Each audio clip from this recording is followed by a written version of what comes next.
ژمن شننه ژمن شننه په مختلفو ټولنیزو، اقتصادي، کلتوري او روغتیايي ستونزو تاوده بحثونه او خبرې اترې. په ټولنه کې اساسي ستونزې او ننګونې څه دي او د حل لپاره یې له کومو لارو چارو استفاده کیدلی شي. په یادو مسایلو به په ژمن شننه کې د دولتي ادارو مسؤلینو، د چارو کارپوهانو، قومي مشرانو، دیني علماء کرامو او مدني فعالانو له لوري شننې او بحثونه ترسره شي.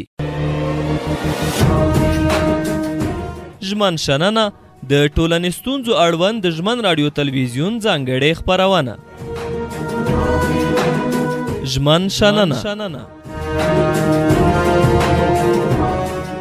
فقر، بېوزلي، کډوالي، کورنۍ تاوتریخوالی، ناسمه پوهه، کم علمي، ښځو ته په ښه سترګه نه کتل، بېسوادي او داسې نور هغه څه چې روغتیا پالان وایي په افغانستان کې ډېری کسان په رواني ناروغۍ اخته کړي دي. د افغانستان خلک د څو لسیزو راهیسې د جګړې او لانجو له امله کړېږي چې دغه ناورینونه نه یوازې جسماني روغتیا بلکې د هغوی رواني روغتیا هم اغېزمنه کړې. رواني ناروغي څه ته وایي؟ ولې په دغه ناروغۍ انسان اخته کیږي؟ حل لارې یې څنګه کیدای شي؟ دا او دې ته ورته پوښتنه به مو ژمن شننه خپرونه ځواب کړي. د ژمن راډیو ژمن شننه درنه اورېدونکو، زموږ سره د ننني بحث میلمانه د داخله ناروغۍ متخصص شروالي عبید، ډاکټر صاحب شروالي عبید البته، او ترڅنګ یې ځوان طیب شاه برلاس سره دي. تاسو دواړه ته په خپرونه کې هرکلی وایم. مننه، خیر اوسې. ډېره مننه. ډاکټر صاحب شروالي عبید، تاسو په خوست کې د داخله ناروغۍ متخصص طبن، په دې برخه کې به تاسو ته د رواني برخه هم ځینې هغه کسان چې په خوست کې له رواني برخې یا له دغه ستونزمنې ناروغۍ کړېږي تاسو ته به راځي. که په لومړۍ کې راته ووایئ چې رواني ناروغي څه ته ویل کېږي؟ بسم الله الرحمن الرحیم. درمان صاحب، تاسو ته او بیا د رادیو ټولو اوریدونکو ته زه د زړه تله سلامونه او احترامات وړاندې کوم او د الله نه ورته د ښه صحت غوښتونکی یم. ډېره مننه. رښتیا دو چې رواني ناروغۍ په داسې یوه ناروغي دو چې دا په افغانستان کې په ټوله دنیا کې بیخي، خو په افغانستان کې بیخي زیاته دو. نو دې دپاره چې په رواني ناروغۍ دې وغږېږم، زه اول باید په دې د سړی لږ خبره وکړو چې یوه ښه ټولنه یا یو ښه صحتمنده ټولنه کومه یوه ده. موږ د صحت تعریف داسې کولی شو چې بشپړ فزیکي، رواني، اقتصادي، ټولنیزو حالتونو ښه والي ته روغتیا وایي. یعنې دا څلوېر فکتورونه باید پکې موجود وي، نه یوازې دا چې ناروغي ونه لرئ بلکې موږ ووایو چې دا یو روغ نفر دی.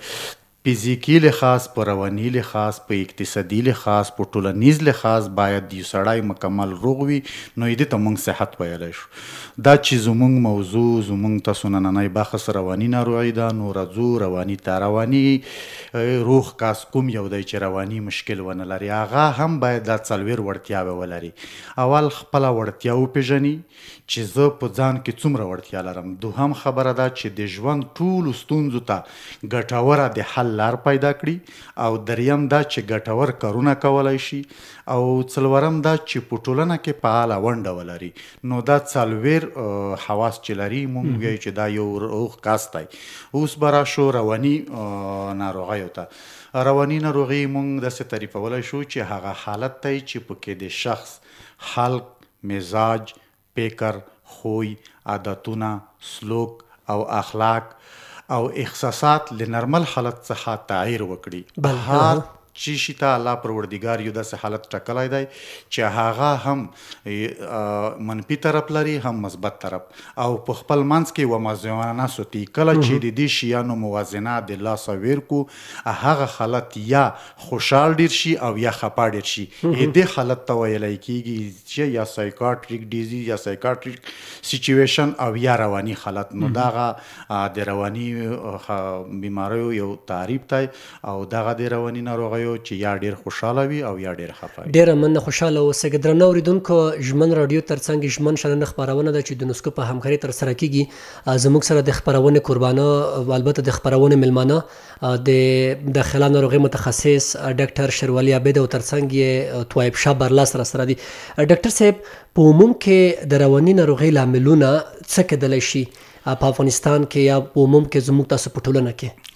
رواني ناروغۍ زښت ډېر سببونه لري یا زښت ډېر کازز په چا په لهجه لري او یا ډېر عاملونه لري، خو یو یې بیولوژیکي ډول دی چې په بیولوژیکي ډول عاملونو کې یې ارثي ابنرمالیټۍ راځي چې هغه د مور نه یو ماشوم ته یو انسان ته پیدا وي او هغې ته ارثي ابنرمالیټۍ ویلی کېږي. او بل مزمن انتني ناروغۍ دي، بعضې انتان هم د دې سبب ګرځي چې رواني ناروغۍ په یو چا کې پیدا کړي، یو حالت روح حالت رواني طرف ته بوزي.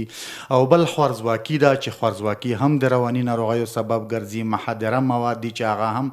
او بل ټولنیز فکتورونه دي، ټولنیز فکتورونه لکه د علمیت او مهارتونو کموالی، ټیټ عزت، د ماشومتوب د وخت بدې خاطرې، د دندې له لاسه ورکول، په ژوند کې د توپیرونو راتلل، مهاجرت، زور زیاتی، بېسوادي، فشارونه، دا ټول هغه ټولنیز فکتورونه دي چې که چېرته یو چا ته متوجه شي هغه د دې فکتورونو په لاسه رواني حالت د خرابېږي. او بل رواني فکتورونه دي، اعلی پروردګار هر چا ته داسې یو هغه ورکړی دی چې د هر فشارونو په مقابل کې د ځانه یو عکس العمل ښیي. کله چې ته د رواني فشارونو په مقابل کې د مقابلې مهارت د لوسه ویر کې، نو دې حالت هم د رواني یو فکتور دی، ته رواني بیمار کېږي. او بل په ځان باور نه لرل، خپله په ځان باندې بې باوري، کله چې ته په ځان باندې باور ونه لرې دا هم خپله یو رواني ناروغ دی. د ماشومتوب د وخت بدې خاطرې دا هم په رواني ناروغیو سبب ګرځي. او بل فزیکي سببونه هم کېدای شي لکه ټراما مونږ په طبي ژبه کې ورته وایو، او تاسو ضربه ورته وایو، یو سړی په سر باندې ولګېږي یا زخمی شي، هغه هم کله کله د رواني ناروغیو سبب ګرځي. دا د رواني ناروغۍ جامع سببونه یا کازز یا عاملونه دي. ډېره مننه ډاکټر صاحب د ستاسو له دغه عام فهمه معلوماتو څخه. په افغانستان کې د رواني ناروغۍ وضعیت څنګه ده، یعنې په کومه کچه ده؟ په افغانستان کې رواني ناروغۍ بیخي زیاتې دي. د چا په ژبه چې هلته یو نړیوال ارګنایزیشن یا WHO چې کوم فیصدي ورته ایښې ده هغه وایي چې 15 نه تر 80% پورې دي، خو زما په نظر خو بیخي زیاتې دي، ان تر 90% پورې، ځکه د افغانستان خلک په ډېرو سختو شرایطو کې رالوی شوي دي او په ډېرو سختو شرایطو نه تېرېږي او په ډېرو سختو شرایطو کې اوسېږي. نو دغه ټول په وجود باندې په رواني لحاظ باندې په سړي باندې تاثیر لري. او اکثره خلک هغه څلوېښت فکتورونه چې ما مخکې وویل چې یو روغ کس یې باید ولري، نو په هغې کې مطلق یو یا دوه فکتوره نیمګړي دي، هغه نه لري د افغانستان خلک.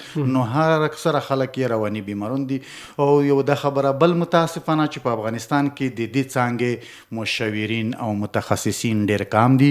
موږ په رواني برخه کې پرمختګ نه دی کړی، موږ په رواني برخه کې ښه واټونه په شبخانه کې نه لرو، موږ په دې برخه کې په رواني برخه کې نه لرو مشاورین او متخصصین نه لرو، که هغه وي هم ډېر کم دي.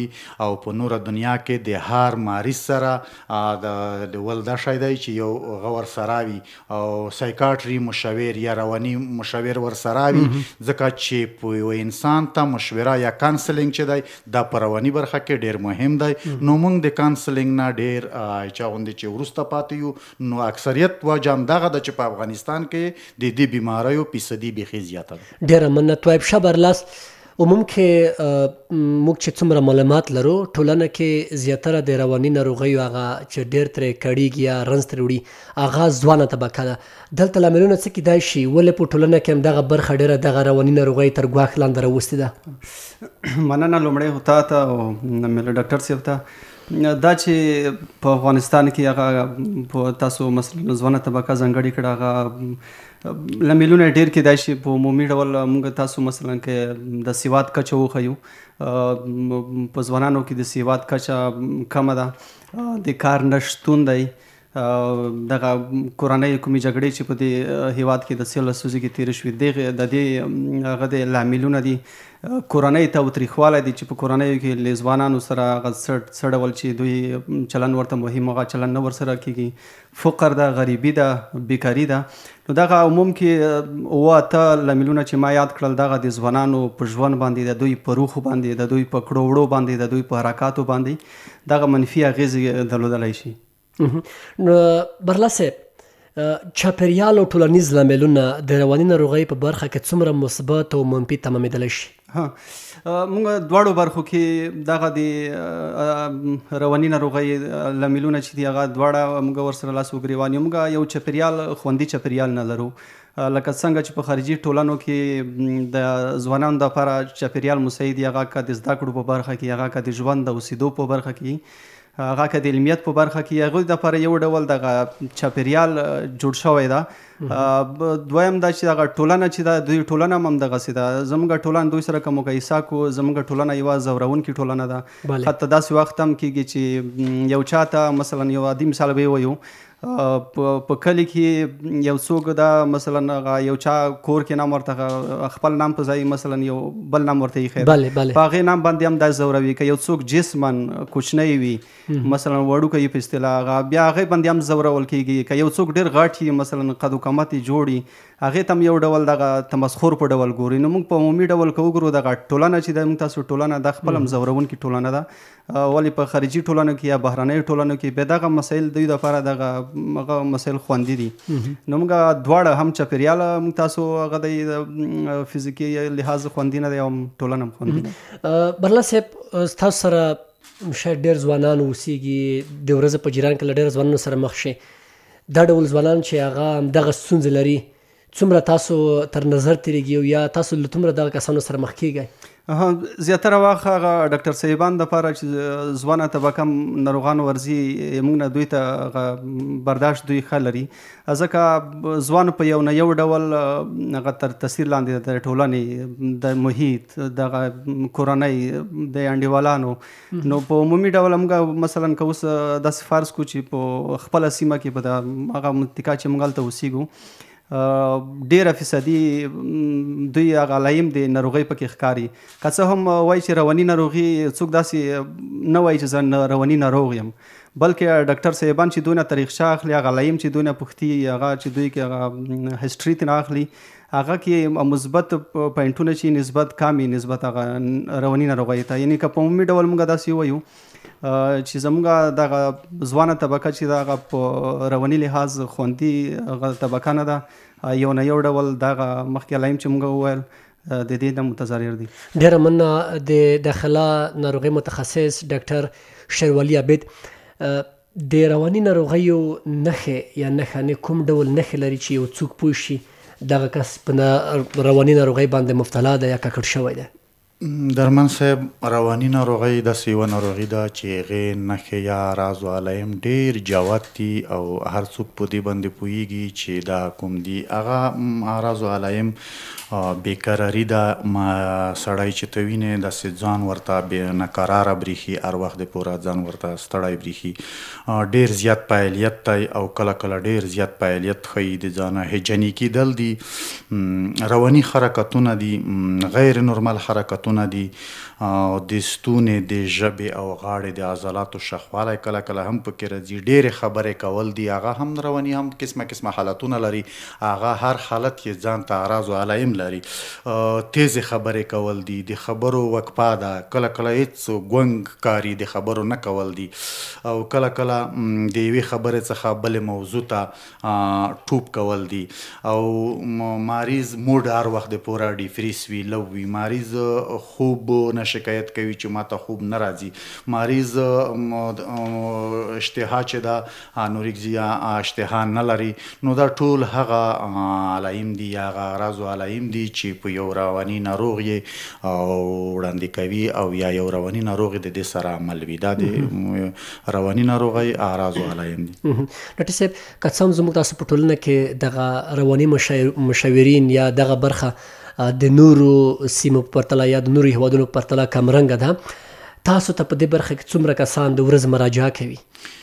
بیخي ډېر کسان دي. اکثره چې کلینیک کې د هر ډاکټر سره کینې، یو خو هغه سایکاټري متخصصین دي چې هغې ته خاص رواني ناروغان ورځي. بل د هر ډاکټر سره چې کینې د بیماری یو اړخ یې رواني ناروغي وي.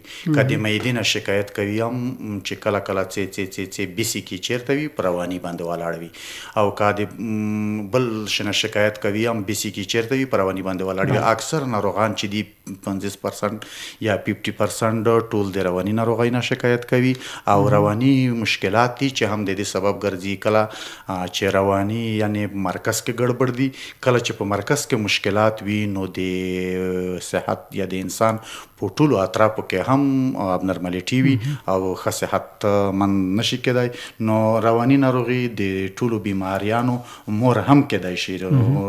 دا مریضان زږ ډېر دي او ډېر زیات مراجعه کوي. ډاکټر صاحب، زیاتره د معلوماتو له مخې په خارجي هیوادونو کې هغه هیوادونه چې پرمختللي دي هغه کوم دغه د رواني ناروغیو د ګراف بیخي لوړ دی.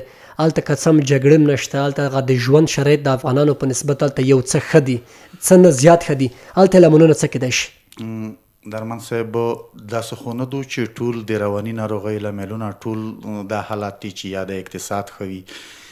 یو کس چې د هر څه له نشي شي نه ځورېږي، هر څه شی چې دته یو سټریس فیکټور ګرځېدلی وي، هغه که په پرمختللي هیواد کې وي. سایدو چې په پرمختللي هیوادونو کې فیصدي یو څه نه څه کم رنګه هیوادونو ته کمه ده، خو بیا هم ډېر شیونه نوره هم کیدای شي. بل پرمختللي هیوادونو کې هر څوک پرمختللی فکر لري، او په پرمختللي هیوادونو کې خلک فکرونه لوړ دي، هغه د لوړ فکر په فکر کې دي، هغې ته هر وخت دپاره سټریس دی، ورته هر وخت دپاره ورته دی رواني فکټور دی. نو دا بیماري هم په دوی کې مشته، خو زیاته یې په غریبو هیوادونو کې ده او زیاته یې په وروسته پاتو هیوادونو کې بیخي زیاته. ډاکټر صاحب، زیاتره ځینې ځوانان چې هغه په دغه ناروغي باندې ککړ دي په رواني ستونزې باندې، که چېرته دغه ستونزه همدغه دوامداره پاتې شي، د ځوان لپاره کوم ګواښ متوجه کېږي؟ ځوان ته کومې ستونزې زېږوي؟ بالکل، هم ځوان ته ستونزې پیدا کوي، هم په ټولنه باندې منفي تاثیر لري. هر څوک چې دا ستونزې دوامداره پاتې شي، دغه ستونزې د دې سبب ګرځي ورو په ورو زیاتېږي. یو خو دا چې شدیدو نورو بیماریو ته لار هواروي، او بل دا چې دا ځان وژنه زیاتېږي. هم ځان وژنه هم د نورو وژنه. یو رواني ناروغ ترڅنګ فزیکي ناروغۍ هم پیدا کېږي. په رواني ناروغانو اخته اشخاص کار نه کوي، نو له همدې امله د وزګارانو خلکو کچه هم په زیاتېږي. مخدره موادو ته استعمال زیاتېږي، ځکه چې ټول رواني ناروغان چې دي هغه دې طرف ته سوکېږي چې مخدره موادو باندې اخته شي. نو خدای نخواسته هم د ټولنې د ازار او د عذاب سبب ګرځي، او هم د دوی خپله هم مشکلات ګرځي. نو دا ډېر خراب اختلاطات لري. که په وخت سره د یوې ټولنې د ځوانانو هغه ونه شي، غم ونه خوړل شي، نو رواني ناروغي ځوانان ډېر غلط طرف ته سو کوي. ډېره مننه. برلا صاحب، کله چې یو ځوان په دغه ناروغي اخته کېږي، له هغې نه وړاندې باید یو ځوان څه وکړي؟ د ځان لپاره کسب پیدا کړي، بله هغه لار چې له رواني ناروغۍ څخه یو انسان ترې خلاصېږي، هغه باید کومه لار تعقیب کړي؟ دا په عمومي ډول موږ که سالم مصروفیت ولرو د ټولې رواني ناروغۍ نه، مثلا هغه نور جسمي ناروغۍ چې د راتلونکي مثلا هغه ګواښونه چې د انسان د یو ځوان په حیث دته متوجه دي، د ټول نه دی خوندي ساتل کېږي. یعنې که داسې ووایو په لنډ ډول چې که چېرې یو انسان سالم مصروفیت پیدا کړي، هغه به د رواني ناروغۍ نه خوندي، ځکه هغه مصروفیات چې دی لري، سهار چې دی وختي جګ شي، د لمونځ او داسې نه وروسته دا پلان جوړوي چې زه باید نن کوم کارونه وکړم، تر ماښامه پورې بیا د شپې چې راشي هغه بیا مثلا د ویده کېدو هغه ورسره وي چې راتلونکې ورځ دپاره دی پلان ولري. نو د ژوند دپاره یو ډول چې دی مصروفیات وي، تقسیم اوقات ولري، پلان ولري، د ژوند د دپاره چې څومره اړخونه د دپاره متوجه کېږي یا کوم خنډونه رامنځته کېږي، دی په مقابل کې مقاومت کولی شي، ځکه هغه سالم مصروفیات د سره دا مرسته کوي چې سړی ذهني ډپریشن ته هغه ستونزې ته پرېږ نه ږدي، بلکې یوازینی فزیکي کارونه چې دا یې کوي د ورځې په جریان کې هم صحت ته ګټه رسوي، هم ذهن ته ګټه رسوي. ډېره مننه، خوشحاله اوسئ. درنو اورېدونکو، ژمن راډیو ترڅنګ ژمن شننه خپرونه ده چې د یونسکو په همکارۍ ترسره کېږي. لنډه دمه ده، بیا هم راګرځو. ژمن شننه. ژمن شننه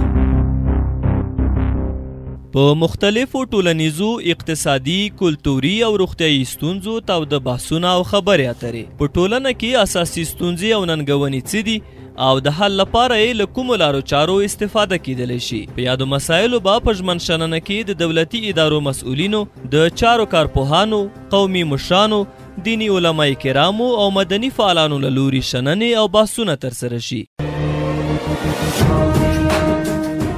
ژمن شننه د ټولنیز ستونزو اړوند د ژمن راډیو تلویزیون ځانګړې خپرونه. ژمن شننه. که بیا هم ستړي مشه درنو اوریدونکو، د ژمن راډیو څخه د ژمن شننه خپرونه ده چې د یونسکو په همکارۍ ترسره کیږي. زموږ سره د نن خپرونې قدرمن ګډونوال هر یو د داخله ناروغۍ متخصص شېروالي عابد، ډاکټر صاحب شېروالي عابد، او ترڅنګ یې طیب شاه برلس ځوان را سره دي. ډاکټر صاحب، که د رواني ناروغۍ ډولونه راته وښیئ چې رواني ناروغۍ کوم ډولونه لري؟ درمان صاحب، رواني ناروغۍ چې دي دا خو ډېر مختلف طبقې باندې تاویشل شوي دي، خو بعضې د سیوریټۍ له نګاه نه یو دي کرونیک دي، یو بل اکیوټ دي، یعنی یو ناڅاپي پیدا کیږي او بل ورو ورو ګریجوالي په تدریجي ډول پیدا کیږي. او بل اوس هغه ډولونه چې دي یو میجر سایکاټریک ډیسارډر دي او بل ماینر سایکاټریک ډیسارډر دي، چې دا بیا په خپل منځ کې میجر سایکاټریک ډیسارډر چې دی دا په دوه ډوله دي. یو فنکشنل سایکاټریک ډیسارډر دی او بل ارګانیک سایکاټریک ډیسارډر دی. په فنکشنل کې سایکوسیس، مانیا، ډیپریشن، شیزوفرینیا دغه شامل دي، او په ارګانیک کې بیا ډیمنشیا یعنی هیریدنه، منټل کنفیوژن، سړی کنفیوز وي، الکولیزم، منټل ریټارډیشن، وروسته پاتې د عقل یا د فکر، او دغه پکې شامل دي. او بل مینر سایکاټریک ډیسارډر دی، په هغې کې انزایټي دو یا ابزیس کمپلسیو ډیسارډر چې ورته وایي، چې یوه ویره ده یا سړی داسې خیالات ویني چې هغه رښتینی نه وي او دای فکر کو چې داسې یو څه موجود دي. یو عکس ویني خو چې داسې عکس زه څوک وینم خو بلکې هغه حقیقي نه وي. دغه هم د ماینر سایکاټریک ډیسارډر بیماری یو قسم دی. او بل فوبیک یعنی ویره لري، سړی ډریږي د هر څه نه، د ژوند نه، د زندګي نه، د ښار نه، د کور نه، د هر څه نه په ویره کې. بل هیسټریکل دی، سړی سره داسې یو تشویش پیدا کیږي چې هیڅ کله وچ په ناکه کله کله داسې مشکل ورته پیدا کیږي چې زه چې ډاکټر ته لاړ نشم بس نه ښه کېږم، چې ډاکټر ته صرف لاړ شي تداوي دی نه وشي هغه کېږي. دا هیسټریکل یا فنکشنل ډیزیز دی. نو دغه چې دي دا ډولونه دي د رواني ناروغیو چې دا مختلف کلاسیفیکیشن دي او دا یو څو دونه ما درته وښیم. ډاکټر صاحب، دلته یو بله موضوع ده، دغه د هیسټریک ناروغۍ یو بله برخه راځي چې دلته ځینې کسان هغه د ځان ښودله په خاطر چې کورنۍ کې یا دته یو څوک متوجه واوسېږي. یو بله ناروغي هم دغه ده.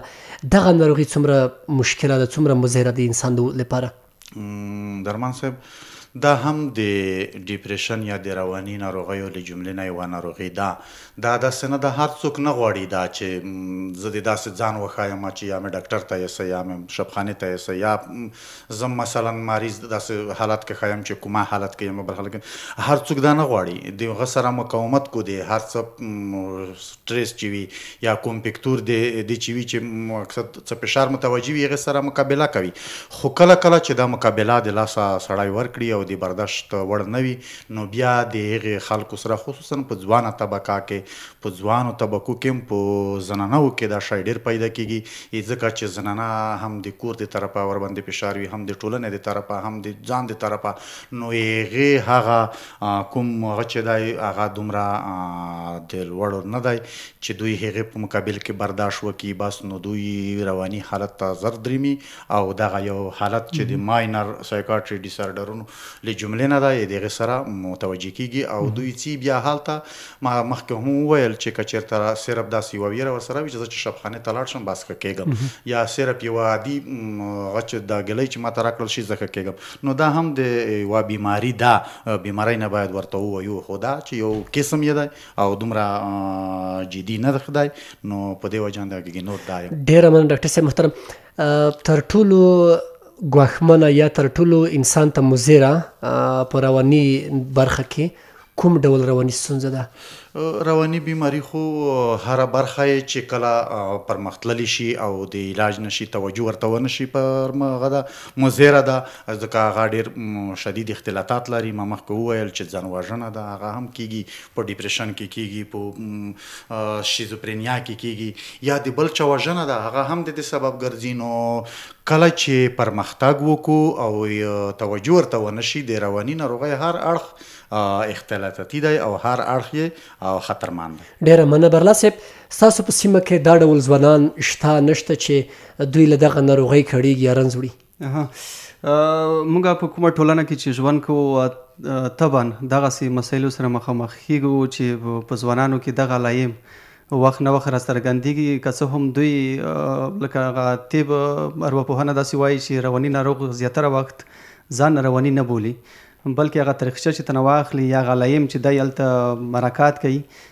مثال زه به یو مثال درته ووایم. موږ په سیمه کې دغه څه وخت مخکې کلینیک ته یو ناروغ راوړو، هغه داسې و چې د ځان وژنه یې کوله، بیا د حالات کې راغلو چې هغه بېهوشه و. نو موږ چې پوښتنه وکړه وروسته چې د علت شی و، هغه کورنۍ غړي تره زمن څوک داسې کورنۍ خپلوان یې و، هغې بیا ویلي چې دا یو څه بیکاره و. څه وخت وروسته ایران ته لاړو، بیرته چې راغلو یو څه قرضدار هم و. نو د اقتصادي وضعیت چې کله خراب شو، په کور کې د یو ځان ته پلان جوړ کړی و زه باید ځان وژنه وکړم. نو ځان وژنې په صورت کې کورنۍ غړي را خبر شي و، هغه یې د پیښې نه رابچ کړی و، خو ولې د صحي وضعیت ښه نه و. نو هغې نه وروسته بیا موږ د سیمې ولسوال صاحب په همکارۍ ځینې مؤسسات هم ورته پیدا کړل. هغه ولسوال صاحب هم سیمې ته ورغلو، کور ته چې لاړو رښتیا هم اقتصادي وضعیت ښه نه و. هغې سره بیا مرسته مو وشوه ځینې مؤسسات طرفه. بیا هغه خوست کې یو رواني ډاکټر هغې ته معرفي شو، هغه 5-6 میاشتې د تداوي په غاړه واخیسته چې زه وړیا ډول د تداوي ورکوم. دا خو ماسې یو مثال وایي، زیاتره په دغه هر یو په دې ټول کلو کې دغسې مثالونه شته. مثلا څوک چې هلته ژوند کوي په سیمه کې داسې ځوانان ورسره مخامخ کېږي چې دا ډله علایم او نښې لري. متخصص صاحب عبید، وړاندې تاسو ځینې رڼا په واچوله د رواني ناروغیو. که چېرته یو کس په پرله پسې ډول د دغه ناروغۍ ښکار وګرځي، کومې ستونزې دته ډېرې متوجه کېږي او له دې سره د دوی کورنۍ څومره متضرره کېږي؟ ما مخکې هم درته وویل چې رواني ناروغي کوم کسان که چېرته پرمختګ وکړي دا ډېرې خرابې پایلې لري، ځکه ځان وژنه، نورو وژنه او نوره مشکلات، ځینې دوامداره بیمارۍ ورنه منځته رادرومي او ټولنه د دوی نه په هېڅ وخت په امن کې نه وي. نو ښه خبره دغه ده چې د هر چا داسې یو ناروغ یا حالاتو سره مخامخ کېده باید په وخت چې د هغې ته لپاره تر ټولو زره چې دو هغه هم د دوایۍ نه ډېر کانسلینګ دی، د هغې ته ښه مشوره ورکړل شي او دې ته داسې خبرې وشي چې دی په ځان باندې باور پیدا کړي، دی په ټولنه کې سم ژوند طرف ته وهڅوي، لایف سټایل یا د ژوند ځایونه یې تغییر و تبدیل شي. اکثره زموږ ټولنه چې دو ټولنه ډېر بد وضعیت په دغه بیمارۍ باندې سخت غلري. ما ته تېره ورځ یو مریض راغلو، یو مریض نه ما پوښتنه کوله، ډېرې سایکاټري مشکل یې لرل، د ډېرو خو متخصصینو نسخې ورسره وې. نو ما د نسخې د دو د خبرې نه مخکې ورته وویل چې مشکل دې څه شی دی، څه غلرې چې داسې عمده مشکل چې تا د هغې طرف ته متوجه. هغه غریبه زنانه وه، تقریبا داسې 500 کلو به وي. ویل یې چې ما چې 2 اولاده وشول زه خپل خاوند طلاقه کړم. کله چې طلاقه شوم بادال مې و، هغه زما بدلني یې هم طلاقه کړه. نو بیا یې داسې یو څه وخت چې تېرېده په ما باندې ما بله ښځه وکړه، زه یې طلاقه کړم. نو بیا یې ما ته وویل چې ته د کور نه هم لاړه شه، زه خپلې وروڼو ته راغلم، زما بدلنۍ خپلې وروڼو ته لاړه. 2 حلوا د زما پاتې شول، 2 د هغو پاتې شول. نو زه به چې ما ویده کېدم نو ما ته به دا غدرېده چې زما د ماشومان دغه یوه ماشوم د یو ماشومه دا به اوس په څه حالت کې وي او دا به آیا اوس ویده وي، آیا دې ته به اوس څه چا رسیدګي کړې وي.